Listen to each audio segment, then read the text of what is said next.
Hey everyone, it's Joe again. I know I'm throwing a lot of information into these tiny 10-minute videos. I mean, I'm throwing things that you could have a 2-week discussion on per subject, or per video that I'm making, and still not cover it all. So I just wanted to go over, recap with you again just a little bit. This is video 3. Video 1 was more of a how this whole series of hell will go out. My plans for it, at least. Video 2 was, well, video 1 also had the 90 some odd verses that I am going to be using. Video 2 was about the tortures of hell and the reactions of those who actually go to hell. And even in one verse, it was Revelation 14:10. I want to make sure I gave you the correct scripture, about Christ's and the angels' reactions about mankind going to hell, because I want to make this extremely clear, because several people kept posting on my videos that I had told people that God sends you to hell. God does not send you to hell. We send ourselves. There is a huge difference between God sending you to hell and you sending yourself to hell. Alright? I mean, there is a huge difference. And I'm hoping to make that point in this video, and make it at least more clear of the understanding between the two. I mean, if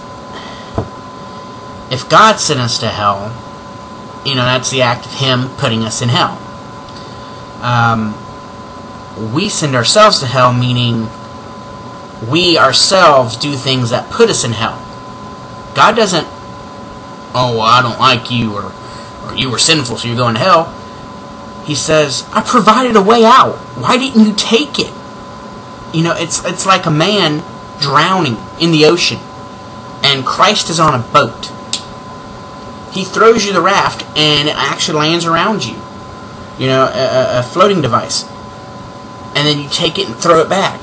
And then you drown. Well, He didn't want you to drown. Christ didn't make you drown. You drowned yourself. I mean, you let yourself drown. So who's to blame? Christ on the boat, or you? The answer would be, of course, you. Just a recap of some stuff we went over. The tortures of hell. The whole video. You can watch it if you want for greater detail for every scripture used. However, I'm just going to go over the key points that it talks about the tortures of hell. First, that there is fire.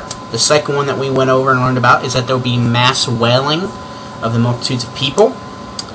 Everyone will be gnashing of their teeth. The pain's so bad. We'll be grinding, you know, gnashing of the teeth. You will have the self-knowledge that you sent yourself to hell, and that you shouldn't even be there, and that you had a way out through Christ, but you refused His salvation. That God never wanted you to go to hell, and that you are now eternally tortured for eternity because something you did, not God. You'll have eternal pain in your forever, eternal, spiritual body. After Judgment Day, you will leave the outer rim, or hell as we currently know it, and you will enter into the deeper part of hell, or what is also known as the lake of fire. More detail between hell and fire we can go into if I have a few minutes. But you will go into the lake of fire for forever, and that will be your punishment from that point on. You will be in complete and utter darkness for eternity. Spiritual worms will be eating at you forever. And we went over how it's just not a single worm eating everybody, or like a big sea of worms that you're thrown into that's eating at you. But every person gets their own individual worm that eats at them for eternity. And then you will also have an extreme, never-ending thirst. Now let's go back and talk about, because we got about 5 minutes, about hell being two parts. It's kind of like a lake, and you got the shore. Hell's ever growing for the more people that go there. Pretty much everyone is on the shore. No one has actually gone into the lake of fire, which descriptions and everything about hell and the lake of fire was that the lake of fire is fire and brimstone. Brimstone being a liquid, which is sulfur. For it to be a liquid, it would have to be at a temperature of 832 degrees Fahrenheit, extremely hot. And that is the final punishment. Right now, everyone is in hell on the shoreline, if you will. We have two parables to look at for this. We have the parable of the rich man and Lazarus, which can also go back to the Hebrew word Sheol, in which video 2 went into detail about that word and a description of how it talked about two places in that. And then how Lazarus went to paradise, which was the second part of Sheol. And then you had Christ's parable of the wheat and the tares, how the tares were thrown in the fire, and how the wheat were thrown in a barn. But you do not grow wheat just to throw it in a barn. You use the wheat for stuff like turning it into bread, wheat products. I mean, come on, you just don't grow it, just throw it in a barn. The barn is not the final destination. Heaven, because the disciples went to Christ and said, we don't understand this parable. And he said, well, the barn is heaven. Well, that just tells us right there, heaven is not the final destination. It's a holding place. If heaven's a holding place, then where do the lost go? They also go to a holding place. Where? Sheol, which is also, the word hell. They're on the lake shore. They're not in the lake of fire.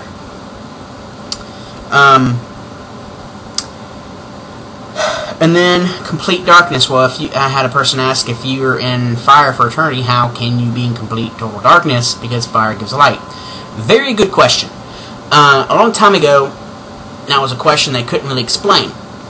But then, not too long ago, and you go look this up on Google and some science websites and magazines, there's actually a fire that burns so hot, it's pure black. It's almost impossible to see with the human eye. It's so microscopic. But you got your red, your yellow, your orange, your white.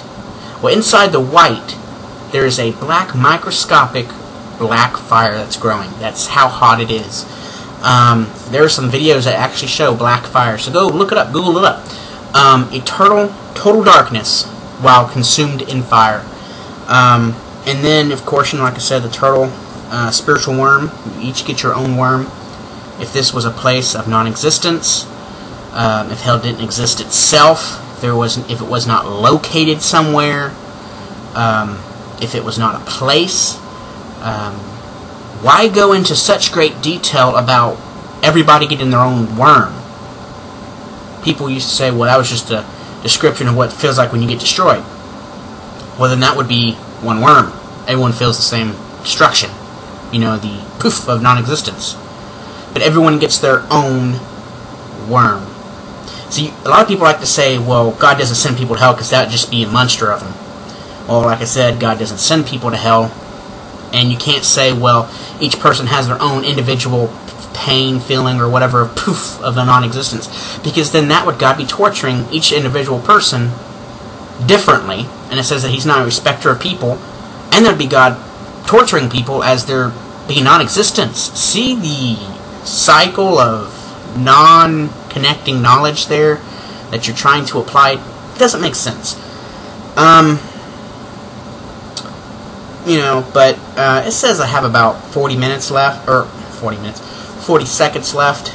But I just wanted to recap video 1 and 2, just to give us a little bit of time to kind of understand everything, slow it more down, get a deeper thought. But this is a little description of those two videos. I might do a little description of some other videos as further as we go, just to make sure you don't get too much information hit you at once and you miss anything. Alright, well, 20 seconds left. God bless. Hope to see you at video 4. And see you then. Alright, bye-bye. And don't forget to post any questions or comments in the comment box. And mention to your friends to subscribe. Thank you.